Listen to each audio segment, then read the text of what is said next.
सभी को राम राम, बड़ों को प्रणाम। श्रीमद् भागवत महापुराण प्रथम स्कंद के चौथे अध्याय का पाठ है महर्षि वेद व्यास जी का असंतोष होना। देखिए, बताना चाहूँगी कि सूत जी ने कहा, इस वर्तमान चतुर्युगी के तीसरे युग द्वापर में महर्षि पराशर के द्वारा वसु कन्या सत्यवती के गर्भ से भगवान के कलावतार योगीराज व्यास जी का जन्म हुआ। एक दिन वे सूर्योदय के समय सरस्वती के पवित्र जल में स्नान आदि करके एकांत पवित्र स्थान पर बैठे हुए थे। महर्षि भूत और भविष्य को जानते थे, उनकी दृष्टि अचूक थी। उन्होंने देखा कि जिसको लोग जान नहीं पाते, ऐसे समय के फेर से प्रत्येक युग में धर्म संकरता और उसके प्रभाव से भौतिक वस्तुओं की भी शक्ति का ह्रास होता रहता है। संसार के लोग श्रद्धाहीन और शक्ति रहित हो जाते हैं। उनकी बुद्धि कर्तव्य का ठीक निर्णय नहीं कर पाती और आयु भी कम हो जाती है। लोगों की इस भाग्यहीनता को देखकर उन मुनीश्वर ने अपनी दिव्य दृष्टि से समस्त वर्णों आश्रमों का हित कैसे हो, इस पर विचार किया और उन्होंने सोचा कि वेदोक्त चातुर्होत्र कर्म लोगों का हृदय शुद्ध करने वाला। इस दृष्टि से यज्ञों का विस्तार करने के लिए उन्होंने एक ही वेद के 4 विभाग कर दिए।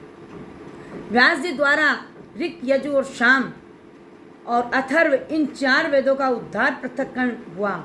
इतिहास और पुराणों को 5वां वेद कहते हैं। उनमें से जो ऋग्वेद के पेल सामगान के विद्वान जैमिनी, यजुर्वेद के एकमात्र शाक्त वैशंपायन हुए। अर्थवेद में प्रवीण और दारुण नंदन सुमंत मुनि, इतिहास और पुराणों शास्त्र में मेरे पिता रोमहर्षण थे। स्त्री, शूद्र और पति द्वजाति तीनों ही वेद शरण के अधिकारी नहीं हैं, इसलिए वे कल्याणकारी शास्त्रोक्त कर्मों की आचरण में भूल कर बैठते हैं।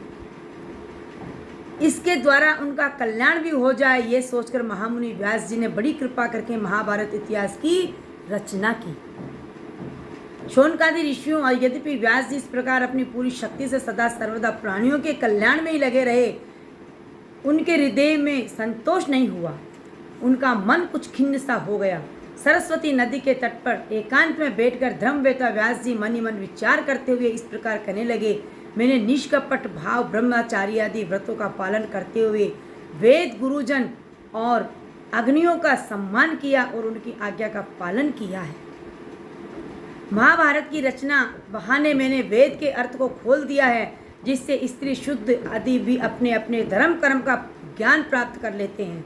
यद्यपि मैं ब्रह्मा तेज से संपन्न एवं समर्थ हूँ, तथापि मेरा हृदय कुछ अपूर्ण काम सा जान पड़ता है। अवश्य ही अब तक मैंने भगवान को प्राप्त कराने वाले धर्म का प्राय और वे भगवान को भी प्रिय हो न हो, मेरी अपूर्णता का यही कारण है। श्री कृष्ण द्वापायन व्यास इस प्रकार अपने को अपूर्ण सा मानकर जब खिन्न हो रहे थे, उसी समय पूर्वक आश्रम देवर्षि नारद आ पहुँचे। उन्हें आया देख व्यास जी तुरंत खड़े हो गए। उन्होंने देवताओं द्वारा सम्मानित देवर्षि नारद जी की विधि पूर्वक पूजा की। धन्यवाद। जय श्री कृष्ण।